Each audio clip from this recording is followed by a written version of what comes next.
할렐루야. 여러분 사랑합니다. 한 시간 예배인데요. 하나님께 집중하는 시간이 되기를 바라고요. 왔다 그냥 가면 그냥 허탕치고 돌아가는 일이니까 하나님이 이곳에 임하시도록, 그리고 하나님이 우리의 심령 속에 임재하시도록 사모하는 마음으로, 하나님이 우리 가운데 오시기를 간절히 기대하고 소망하는 마음으로 오늘 하나님 앞에 예배를 드리는 시간이 되기를 먼저 주의 이름으로 축원합니다. 아멘. 자, 요즘 우리는 창세기 말씀을 함께 나누고 있습니다. 하나님은 온 우주 만물을 창조하셨습니다. 그리고 맨 나중에 사람을 지으셨습니다.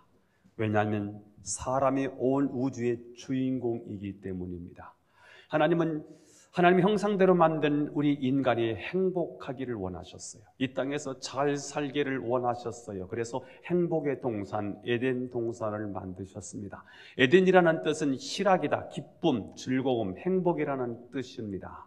하나님은 하나님 나라의 원형을 이 지구상에 최초로 만들어 주셨습니다. 그것이 바로 에덴 동산인데, 에덴 동산은 하나님의 나라의 표징, 하나님 나라의 원형입니다. 그래서 하나님 나라의 샘플이 에덴 동산이기 때문에 하나님 나라와 똑같은 모습이 에덴 동산에 있었습니다. 하나님 나라의 특징이 무엇입니까? 기쁨입니다. 하나님 나라의 특징이 무엇입니까? 부유함입니다. 하나님 나라의 특징이 무엇입니까? 넉넉함입니다. 하나님은 에덴 동산에서 아담과 하와를 하나님 이렇게 지으시고 그곳에서 정말 행복하기를 원하셨습니다. 하나님이 아담을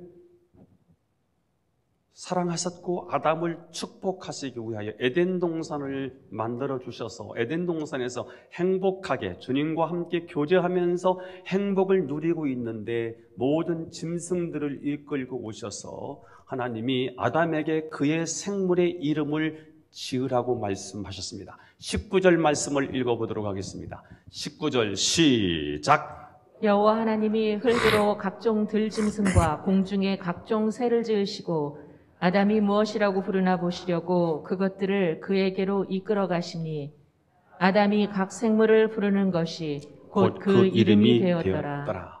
사실 수천 종류의 이름을 짓는 일은 결코 쉬운 일이 아닙니다.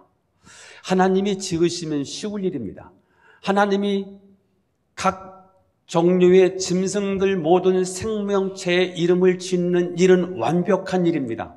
그런데 하나님이 그 일을 하지 아니하시고 왜 하나님은 아담에게 모든 생명체들의 이름을 짓게 하셨을까요? 오늘 두 가지 질문을 통해서 오늘 저와 여러분이 하나님이 우리에게 주시는 말씀을 상고해 보려고 합니다. 첫 번째 질문입니다. 아담이 생물의 이름을 짓는 과정을 통해서 하나님이 의도하신 것이 무엇일까? 제가 오늘 이 질문을 던지면서 본문을 통해서 두 가지 답을 찾아냈습니다. 아담이 생물의 이름을 짓는 과정을 통해서 하나님이 의도하시는 것은 무엇일까? 첫 번째, 하나님은 아담으로 하여금 번지를 규명함으로 만물을 다스리게 하셨습니다. 이게 도대체 잘 뜻이 이해가 되지 않을 텐데요. 설명해 보려고 합니다. 규명하지 않으면 다스릴 수가 없어요. 온풍기를 규명하지 않으면 이 온풍기가 나오지 않아요. 틀어야 된다는 거지요. 틀면 나오네. 어느 스위치를 눌러야 이게 작동이 되나 규명해야지요. 작동되는 거예요. 자, 여러분 가운데 누군가의 이름을 지어본 분들이 아마 계실 것입니다. 어떤 이름도 아무렇게나 짓지 않습니다. 저희 교회 히스토리 워십을 여기에서 활동을 하고 있는 한 자매 이름이 문 아름다운 마음이라는 자매가 있어요. 7자더라고요. 처음 들을 때 이름이 굉장히 기네. 근데 이름이 참 예쁘다. 이런 생각을 했습니다. 이 아버지가, 이 엄마가 이 이름을 지을 때 아무렇게나 지은 게 아니겠지요. 이 이름 속에 그 엄마의 아빠의 마음을 담고 이 아이의 미래, 꿈을 닮아서 아마 이 이름을 지었을 것이라고 생각합니다. 그렇습니다. 이름은 그냥 짓지 않습니다. 그 어떤 사람이면 사람, 물체면 물체, 거기에 특성에 맞게 이름을 짓게 되어 있습니다. 그래서 아담도 모든 만물들의 이름을 지을 때 그냥 짓지 않고 자세히 연구하고 관찰해서 이름을 지었을 것입니다. 그래서 토끼는 꼭 토끼같이 느껴지고요. 곰은 꼭 곰같이 느껴지고요. 쥐는 꼭 쥐같이 느껴지게 되어 있습니다. 그 이름과 느낌이 같은 거지요. 원숭이가 곰일 수가 없고요. 토끼가 쥐일 수가 없는 것입니다. 또한 같은 이름을 지으면 되지 않기 때문에 수천 종의 동물의 이름을 아담이 짓는다는 일은 굉장히 어려운 일이었을 것입니다. 하지만 아담이 그 이름을 다 지은 것을 보면 타락 이전에 아담이 굉장히 지혜로웠구나 하는 것을 발견할 수 있습니다. 자, 이렇게 모든 생물의 이름은 하나님이 지으신 것이 아니고 사람이 지었어요. 아담이 지었다는 것입니다. 자, 여기서 이름을 지어준다는 것은 무엇을 의미하는 것일까요? 본질을 규명한다는 말이에요. 한번 따라서 해볼까요? 이름을 지는다는 것은 본질을 규명한다는 것이다. 즉 가장 적절하고 간단 명료하게 정의를 내리는 것입니다. 하나님이 피조물을 어떤 생각으로 또 어떤 공식과 어떤 법칙으로 만드셨는지 그 속에 있는 하나님의 의도를 찾아내는 거예요. 하나님의 설계도가 있을 거 아니에요. 하나님이 어떤 의도를 가지고 만들었지 않았겠습니까? 그것을 찾아내고 규명해야만 그것을 다스릴 수가 있습니다. 그 본질을 규명하지 않으면 경영이 불가능합니다. 우주의 법칙과 진리를 찾아내는 것이 여러분 얼마나 대단한 일입니까? 그러나 그것도 있기 때문에 찾아내는 거예요. 찾아내서 이름을 지어주는 거예요. 만유인류의 법칙. 그냥 사과가 떨어지는 것을 본 거예요. 떨어지네? 이 지구는 당기는 힘이 있구나. 중력의 힘이 있구나. 이것을 통해서 모든 과학이 발달하는 거예요. 규명해내는 거예요. 그리고 이름을 짓는 것입니다. 연력학 법칙. 법칙이라는 게 있네. 질량의 보존의 법칙이 있고 1 법칙이 있고 2 법칙이 있네. 질량은 변하지 않지만 이게 허물어지는구나. 이런 기하학의 법칙이라든지 수술을 했는데 어떤 때는 사람이 죽고 어떤 때는 사람이 사는 거예요. 왜 그런가 했더니 혈액형이라는 게 있는 거예요. A형이 있고 B형이 있고 AB형이 있고 O형이 있구나. O형은 O형의 피만 수혈받을 수 있지요. 수술을 하고 나니까 피가 모자라서 수혈을 하고 보니까 죽는 거예요. 왜 죽나 했더니 O형인데 A형의 피를 받은 거예요. 혈액형이라는 것은 이렇게 여러 종류의 혈액형이 있구나 하고 피를 규명해낸 거예요. 그래야 수술이 가능한 거지요. 수술을 해야 살 수 있는데 그냥 사람 생사를 찢으니까 사람이 죽어요. 지질에서 죽고요. 깨어나질 못하는 거예요. 안 되겠구나 해서 마취제를 찾아낸 거예요. 그래서 수술이 가능하게 되는 거지요. 하나님의 지성적인 이 특징을 가지고 있기 때문에 가능해요. 인간만, 동물은 그런 능력이 없어요. 인간만 하나님의 형상대로 지음을 받았기 때문에 인간만 하나님의 지성적인 특성을 가지고 이렇게 개발할 수 있는 거예요. 자, 아담은 모든 생명의 본질을 규명해서 이름을 지어 주어야 합니다. 그래야만 만물을 다스릴 수가 있는 거예요. 피아노에 앉아있다고 피아노를 치는 게 아니고요. 규명해야 됩니다. 매뉴얼을 가지고요. 규명해내야 되는 겁니다. 그래야 피아노를 정복하는 거예요. 피아노를 칠 수가 있는 거예요. 하나님은 우리에게 콩을 만들어 주셨어요. 그냥 콩 자체로도 충분히 우리의 양식이 될 수 있는데 인간은 이 콩을 규명한 거예요. 이 콩의 특징을 찾아낸 거예요. 이거를 갈아서 액기스로 만들어가지고 여기다가 간수를 집어넣으니까 이게 응고가 되네. 먹어보니까 콩하고는 다른 맛이네요. 두부지요. 우리가 두부를 먹게 되는 게 뭐예요? 콩을 연구를 한 거예요. 개발을 한 거예요. 규명해낸 거예요. 이름을 지었어요. 그래서 두부 이렇게 이름을 지어 놓고요. 우리가 그 축복을 누리는 거 아니겠습니까? 하나님이 누에를 만들었어요. 누에를 연구해 본 거예요. 누에가 뽕나무를 먹네요. 그 뽕나무를 먹이면서 보니까 뭔가를 찍 만들어내요. 그래서 하나님은 누에를 주셨지만 인간은 그 누에를 본질을 규명하고 특징을 다 연구해서요, 실크 목도리를 걸고 다니게 만드는 거예요.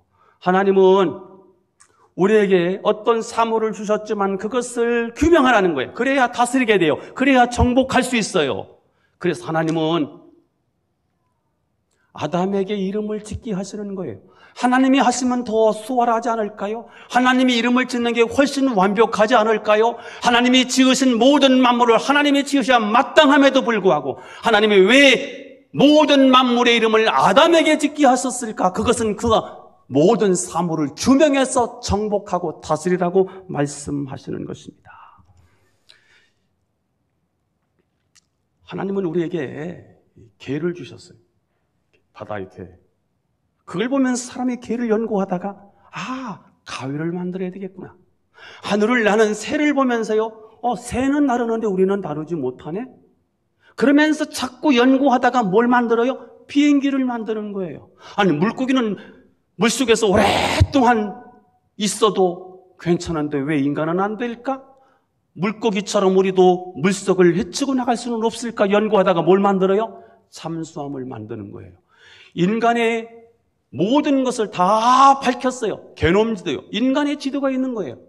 몇 살 때는 어디가 아플 것 같아.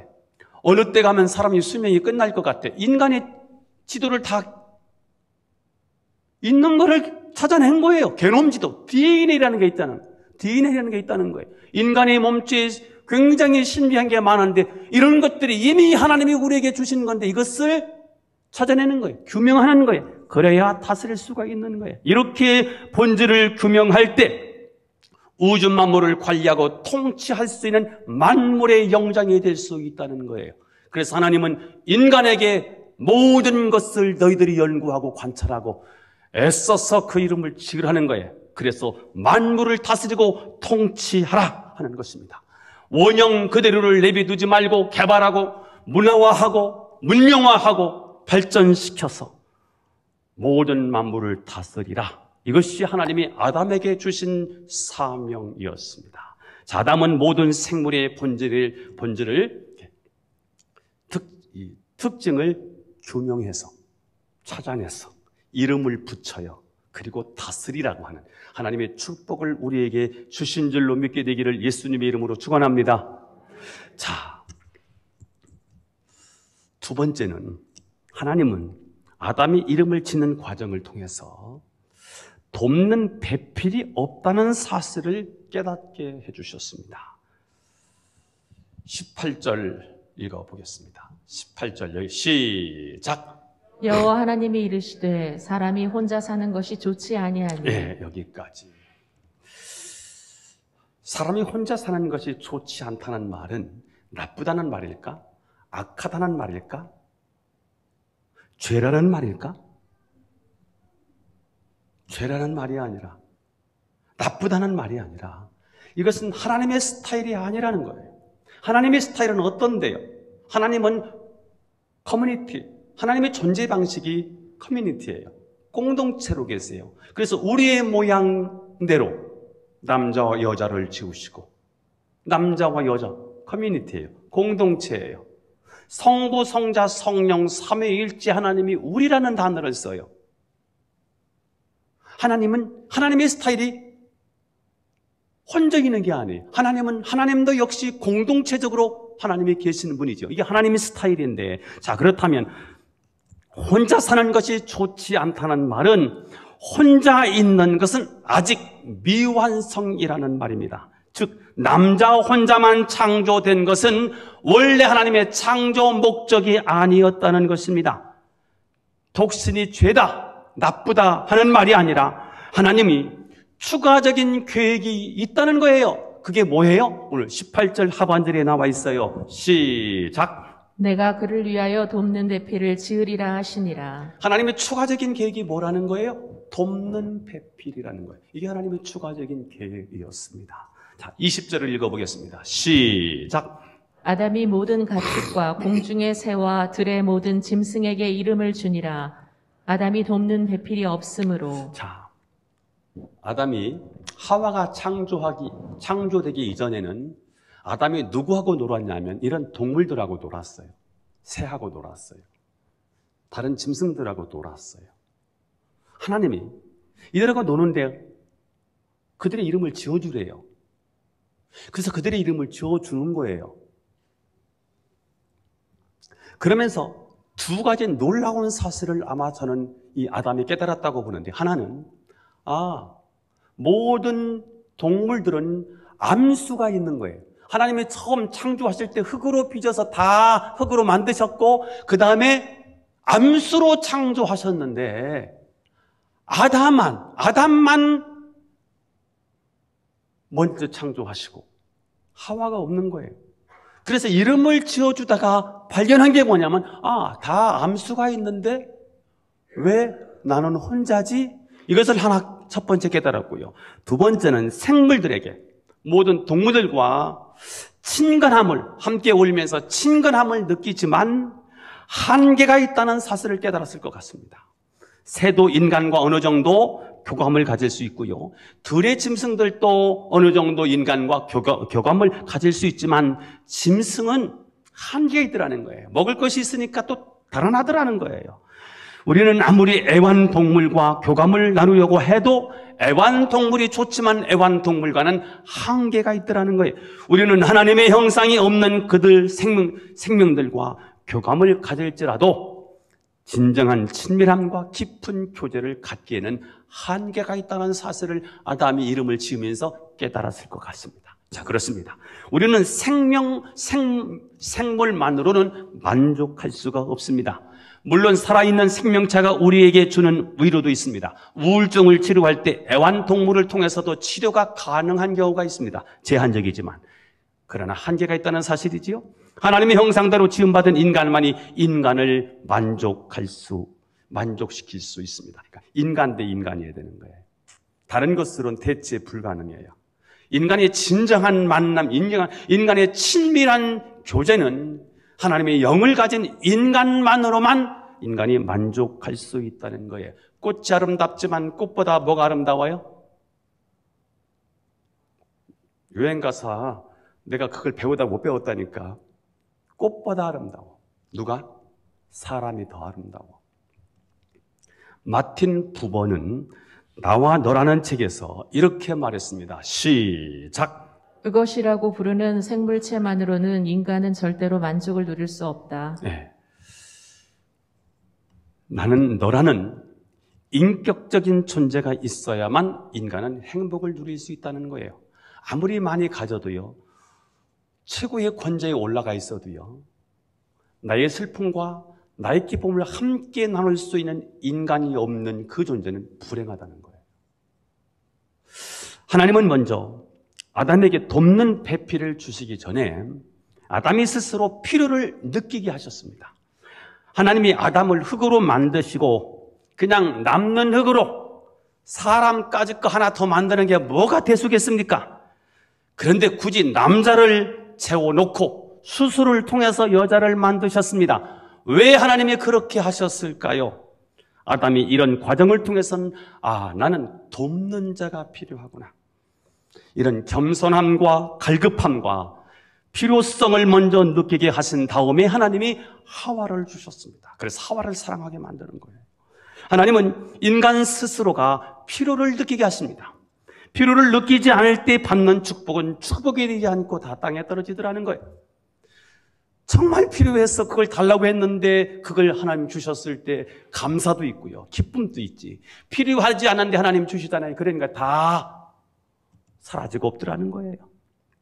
그래서 하나님은 우리에게 고난을 주시고 어려움을 주셔서 간구하게 하시고 기도하게 하십니다. 애로움, 상실감, 상처, 이 모든 것들을 통해 영적인 갈증을 느끼게 했어요. 하나님을 사모하게 만들어요. 하나님이 필요합니다. 나는 돕는 이가 필요하다. 나는 전능자가 아니다. 나는 외롭다. 나와 함께 동반할 사람이 필요하다. 이 모든 것을 깨닫게 하신 후에 하나님은 돕는 배필을 주신 줄로 믿으시면 아멘. 주는 분이 계셔서. 자, 그런데 이 페미니스트, 여성 평등주의자들이 배필이라는 단어를 아주 싫어합니다. 왜 여자가 남자를 돕는 자냐? 여자 스스로 살 수 있는데 왜 여자는 남자를 돕는 자냐? 그러나 돕는 배필로 번역한 것은 언어적 한계입니다. 우리는 돕는 배필이라는 말을 비서나 좀 시시한 일을 돕는 사람 정도로 이해하고 있지만 사실은 이 돕는 배필을 히브리어로 말하면 에젤인데 에젤이라는 말은 우리가 알고 있는 정반대의 개념입니다. 시편을 보면 하나님을 가리켜서 돕는 분이라고 했고요. 이때 사용된 히브리어가 바로 에젤이라고 하는 단어입니다. 하나님이라는 뜻이지요. 동의어입니다. 자, 그러니까 에젤은 무엇인가 결정적인 요소가 빠졌을 때 그것을 채워준다는 뜻을 가지고 있습니다. 한번 따라서 해보겠습니다. 에젤이라는 뜻이 무슨 뜻인지. 무엇인가 결정적인 요소가 빠졌을 때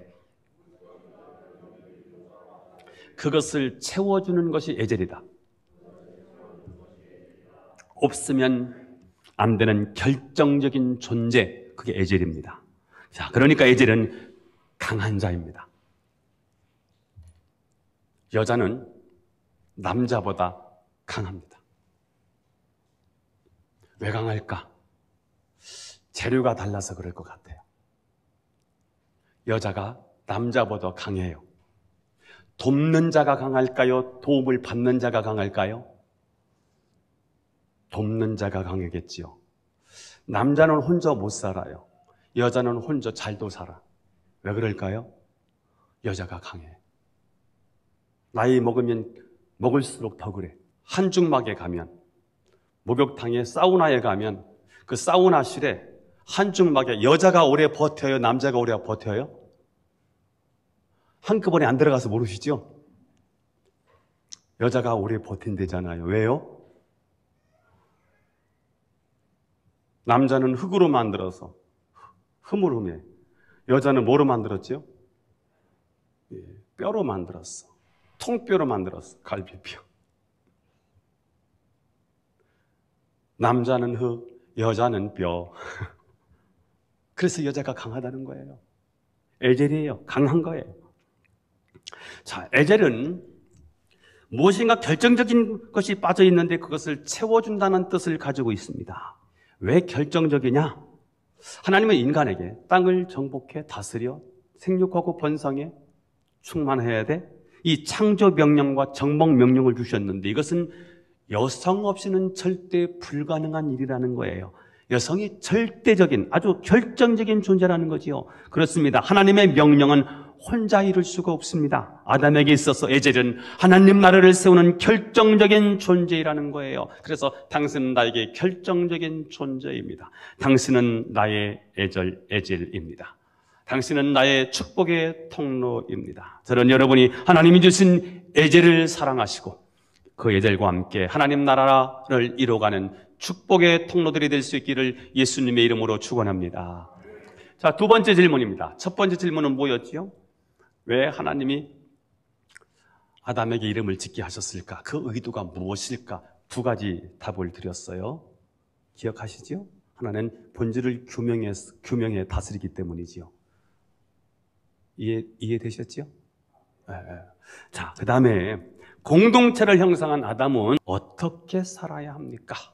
아담은 우리가 행복하게 사는 비결은 무엇일까? 두 번째 질문을 던진 거예요. 첫 번째 질문은 뭐고요? 그렇게 하신 하나님의 의도가 뭘까? 그러면 공동체를 형성한 아담은 어떻게 살아야 될까? 아니, 우리는 어떻게 살아야 행복할 수 있을까? 여기도 답을 두 개를 드리려고 합니다. 첫 번째입니다. 사람과 사람 사이에 공동체지요. 하나님이 계셔야 행복합니다. 21절을 읽겠습니다. 시작.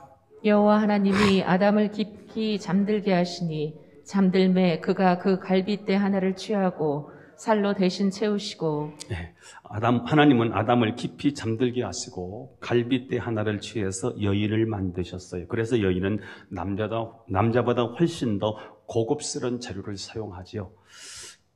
계획 상품입니다. 계획이 있었던 거예요. 그래서 계획을 하셨어요. 계획 상품이에요. 남자는 흙이에요. 1차. 여자는 2차 가공품이에요. 뼈예요. 그렇게 만드셨다고요. 소중하다는 거지요. 자, 22절을 읽어요. 시작.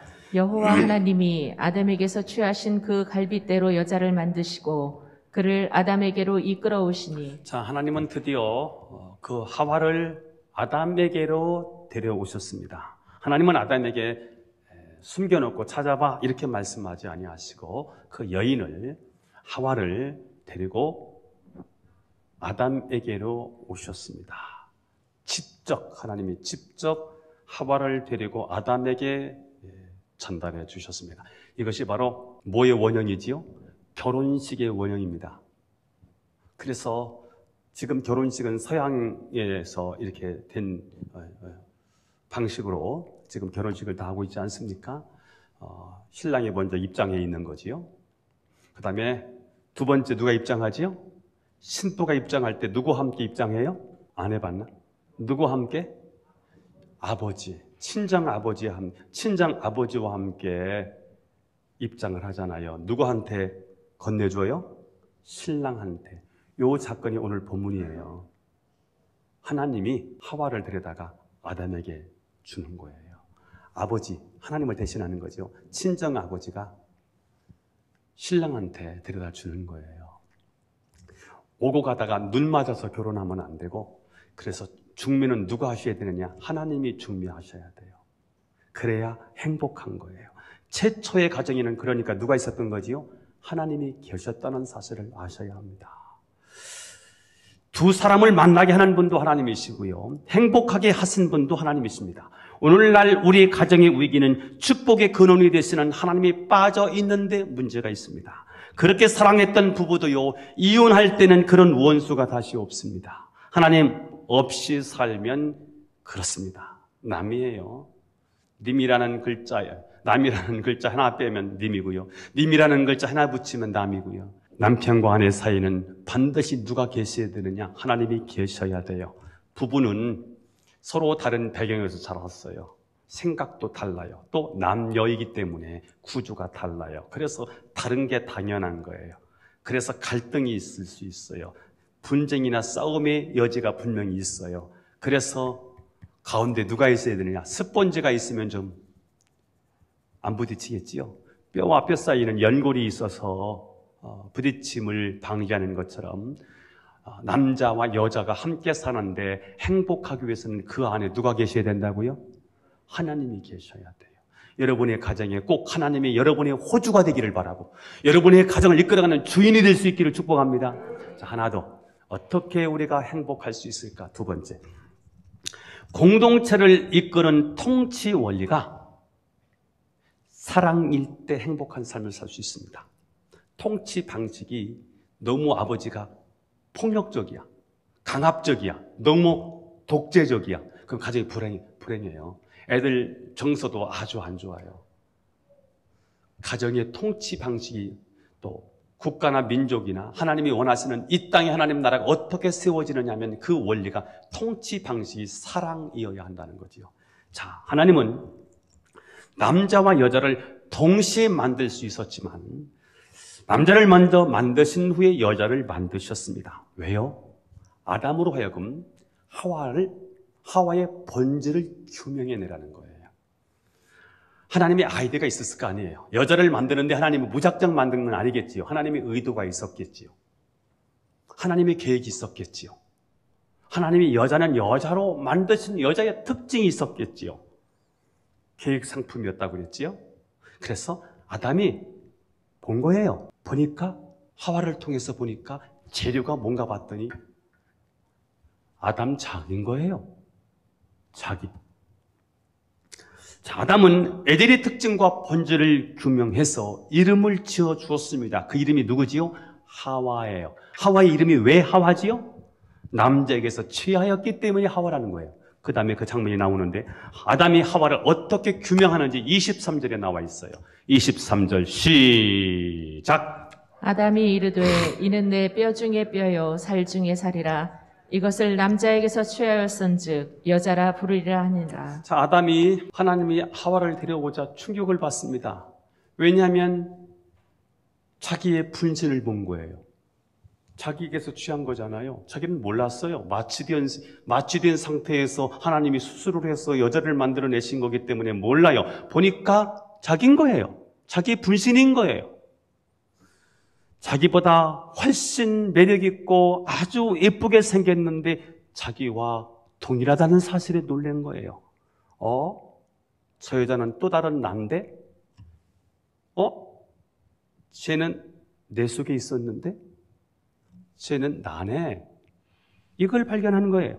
성부, 성자, 성령이 하나이듯이 너는 나구나. 너는 나와 동일하구나. 라는 사실로 고백을 하는 거예요. 본질을 규명한 거예요. 아담이 하와를 누군 줄 아는 거예요. 쟤는 나네. 본질을 규명하니까 하나님이 다스리라는 거예요. 정복하라는 거예요. 그래서 여자를 정복했어요. 어떻게 정복하는지 아십니까? 사랑으로 정복하는 거예요. 아담이 이 원리를 깨달았기 때문에 하나님은 아담에게 통치권을 주셨습니다. 네가 가장이라는 거예요. 이 가정을 이끌어가는 리더가 되라는 거예요. 어떤 때 하나님이 만드신 본질과 특징을 다 알아냈어요. 어떻게? 나네. 저 여자는 나네. 나처럼 존귀하네. 나처럼 귀중하네. 내가 나를 사랑하는 것처럼 사랑의 대상이네. 이렇게 본질을 규명을 한 거예요. 남자의 권위는, 남편의 권위는 어디서 오는지 아십니까? 내 목숨이나 내 목숨이 같다. 너는 나구나. 라는 정체성을 가질 때 하나님이 남자에게 가장의 권위를 주신다는 거예요. 이제 아담은 생육하고 번성해야 돼요. 우주 만물을 정복하고 다스려야 됩니다. 본질을 규명해서 이름을 지어주고 관리해야 합니다. 이것이 아담의 사명입니다. 그런데 이 아담은 이 사명을 어떻게 감당해야 할까요? 아담 혼자가 아니라 하나님이 주신 에젤, 하나님이 주신 이 이브와 함께 이 사회 공동체를 이루면서 너는 나구나. 내 안에 너 있었어. 너와 나는 하나야. 이런 사랑의 통치 원리로 감당할 때 이 세상은, 가정은, 공동체는 아름다운 세상이 될 수 있다는 거예요. 하나님의 존재 방식이 사랑이에요. 하나님의 사랑으로 존재하심으로 너희도 사랑으로 존재해야 된다는 거예요. 자, 하나님이 이 땅을 정말 아름다운 세상, 모두가 행복한 세상으로 만들기를 원하셨어요. 그래서 하나님이 이렇게 복잡한 절차를 통해서 아담을 통치자로, 왕으로, 가장으로 세우는 거예요. 그런데 통치 방식이 어떻게 되느냐 하면 사랑이어야 된다는 거예요. 어떤 사랑이냐? 네 몸을 네가 사랑하는 것처럼 네 아내를 네 몸처럼 사랑해야 돼. 이 통치 방식일 때 온 세상은 아름다운 세상, 행복한 세상이 될 수 있다는 거예요. 그런데 아담이 선악과를 따먹고 죄짓고 타락하면서 이 하나님 나라가 깨져요. 하나님 나라가 무너져요. 우리의 심령이 가장 먼저 하나님 나라인데 가장 먼저 하나님의 형상이 깨지고 하나님을 바라볼 수 있는, 하나님을 만날 수 있는 하나님의 형상, 하나님의 영이 깨졌어요. 하나님을 만나야 될 하나님의 영이 고장나서 기능을 상실하고 말았어요. 회복해야 되겠어요. 어떻게 회복합니까? 회복할 수 있는 유일한 방법은 하나님이신 당신이 사람의 몸을 입고 이 땅에 오셔서 십자가에 못 박혀 피 흘려 죽으시고 우리를 위하여 대속물이 되어주는 방법밖에 없어요. 이거는 누구만이 할 수 있느냐? 인간을 사랑하는 하나님만이 하실 수 있어요. 하나님이 우리를 그렇게 사랑하셨어요. 그래서 당신의 독생자를 우리에게 보내주시면서 화목제물로 내놓으신 거예요. 왜요? 사랑하기 때문에요. 그래서 너희도 사랑하는 것이 마땅하다 하는 거예요. 요한일서 4장 10절 11절 읽겠습니다. 시작. 이미 우리를 사랑하사 우리 죄를 속하기 위하여 화목제물로 그 아들을 보내셨음이라. 사랑하는 자들아, 하나님이 이같이 우리를 사랑하셨은즉 우리도 서로 사랑하는 것이 마땅하도다. 하나님 사랑하셔서 당신의 독생자를 우리에게 보내셔서 화목제물로 삼으셨어요. 그래서 우리의 죄가 용서되고요, 다시 하나님 형상이 회복되고요, 하나님을 만날 수 있는 하나님의 자녀가 되었어요. 어떻게 해요? 그게 사랑이었다는 거예요. 그래서 너희가 사랑하는 것이 마땅하다. 너희가 이 땅에 하나님 나라를 세우는 방식도 사랑이어야 한다. 그럴 때 이 땅에는 하나님이 원하시는 하나님의 나라가 세워진다는 것입니다. 자, 하와는 아담의 갈비뼈로 만들어졌습니다.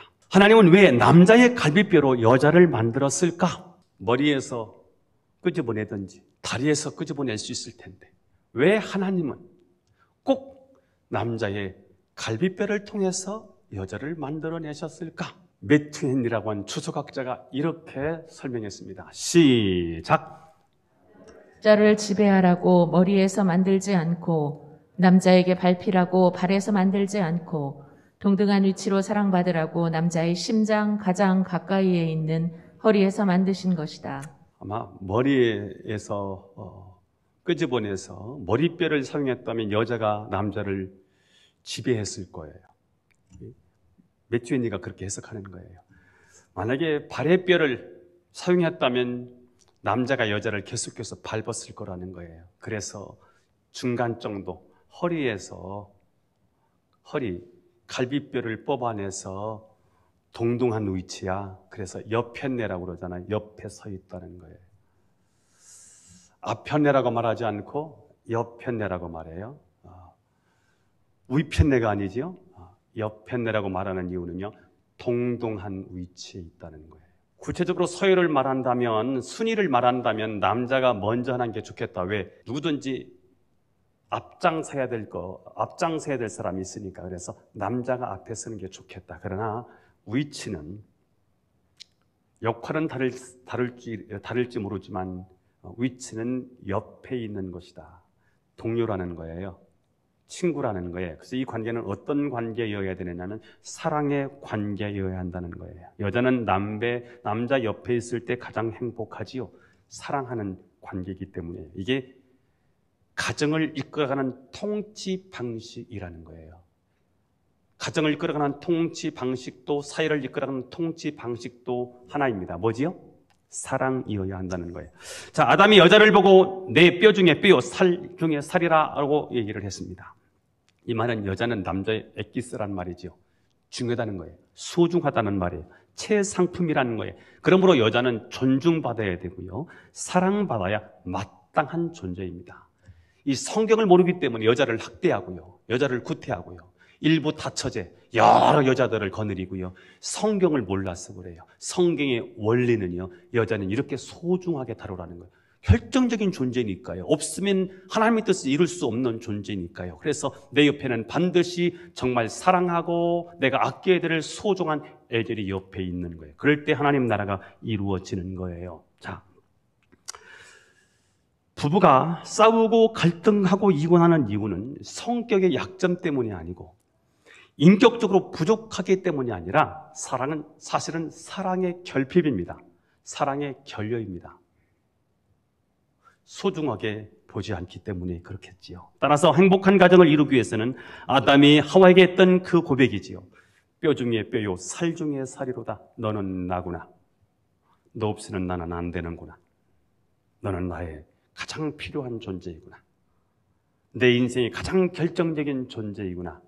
이렇게 아내를 내 몸처럼 사랑할 때 그 가정은 정말 행복한 가정이 될 수가 있습니다. 자, 하나님이 의도하시는 행복한 가정은 무엇일까?